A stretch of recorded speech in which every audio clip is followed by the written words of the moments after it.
বাইতুল শরফ দরবারের পীর সাহেব হুজুর। আপনারা জানেন বাইতুল শরফ দরবার বাংলাদেশের অন্যতম একটি দরবার। বাইতুল শরফ দরবার প্রতিষ্ঠা হয়েছে হযরত আব্দুল জব্বার রহমতুল্লাহ আলাইয়ের হাত ধরে। হযরত আব্দুল জব্বার রহমতুল্লাহ আলাই পুরো বাংলাদেশের ইসলাম প্রচার এবং প্রসারে গুরুত্বপূর্ণ অবদান রেখেছেন।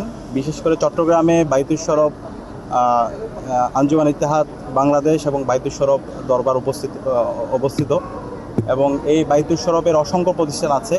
আব্দুল জব্বার রহমতুল্লাহ আলাই একজন ভিশনারি মানুষ ছিলেন এবং ওনারা আগেও পীর ছিল মীর আখতার রহমতুল্লাহ আলাই। ওনাদের হাত ধরে সারা দেশব্যাপী অসংখ্য প্রতিষ্ঠান তৈরি হয়েছে। ওনারা শুধুমাত্র ধর্মীয় পীর ছিলেন না, একই সাথে ওনারা ছিলেন একজন সমাজ সংস্কারক।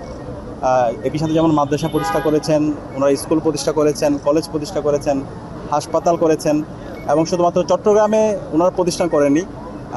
আপনারা যদি খুলনাতে যান, বাগেরহাটে যান, দেশের বিভিন্ন আনাচে কানাচে প্রতিষ্ঠান করেছেন। কক্সবাজারের মধ্যে চক্ষু হাসপাতাল আছে, এভাবে অসংখ্য প্রতিষ্ঠান আছে। এবং একই সাথে অসংখ্য প্রতিষ্ঠানের যে কথাগুলো আমি বলছি, যে আজকে ইসলামী ব্যাংক দেখতে পান। ইসলামী ব্যাংক যখন প্রতিষ্ঠা হয় 1983 সালের দিকে, তখন প্রাইমারি যেই গবেষণার কাজগুলো সেগুলো বাইতুল শরফের যে চট্টগ্রাম যে বাইতুল শরফ আছে, সেই বাইতুল শরফের যে গবেষণা ইনস্টিটিউট আছে সেখানে হয়েছিল। এবং এই সকল কাজের সাথে বর্তমান যিনি বাইতুল শরফের পীর সাহেব রাহাবারা বাইতুল শরফ আব্দুল হাই নদভী মাদ্দাজিল্লাহ আলাই, উনি জড়িত ছিল। তো আমরা আজকে খুবই আনন্দিত। পীর সাহেব হুজুর আব্দুল জব্বার রহমতুল্লাহ আলাই তিনি ডাকসুতে এসেছেন এবং একই সাথে শহীদ শরীফ উসমান হাদি ভাইয়ের কবর জিয়ারত করতে এসেছেন, শিক্ষার্থীদের সাথে মত বিনিময় করতে এসেছেন। এবং এটা একই সাথে আমার জন্য গর্বের বিষয়।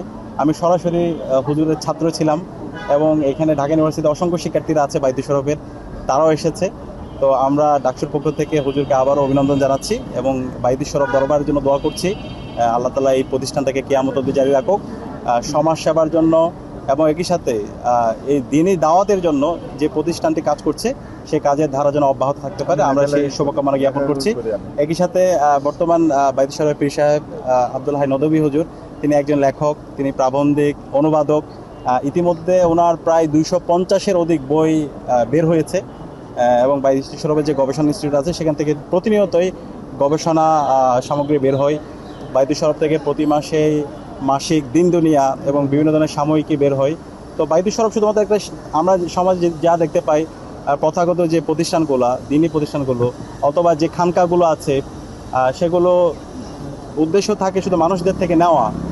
অনেক এরকম আমরা দরবার দেখতে পাই, কিন্তু বাইতুল শরফ দরবারটা সম্পূর্ণ আলাদা। এটা একটা ভিশনারি প্রতিষ্ঠান এবং ওইখানকার যারা পীর সাহেবরা ছিল, বিগত সময়ে যারা ছিল, প্রত্যেকেই সমাজের জন্য কাজ করে গিয়েছে এবং বর্তমান পীর সাহেব হুজুরও তিনি সমাজের জন্য এবং পুরো মুসলিম উম্মার জন্য ওনার জায়গা থেকে কাজ করে যাচ্ছেন এবং প্রতিনিয়ত মেধার স্বাক্ষর রেখে যাচ্ছেন। তো আমরা দোয়া করছি এবং আমরা আশা করছি বাংলাদেশের জন্য এবং জুলাই বিপ্লবের আকাঙ্ক্ষার আলোকে যে আমরা নতুন বাংলাদেশের স্বপ্ন দেখি, সেই ইনসাফ ভিত্তিক বাংলাদেশ বিনির্মাণ করার জন্য হুজুর কাজ করে যাবেন এবং পুরো জাতির জন্য চমৎকার মেসেজ বার্তা তিনি তার নসিহার মাধ্যমে দিবেন ইনশাআল্লাহ।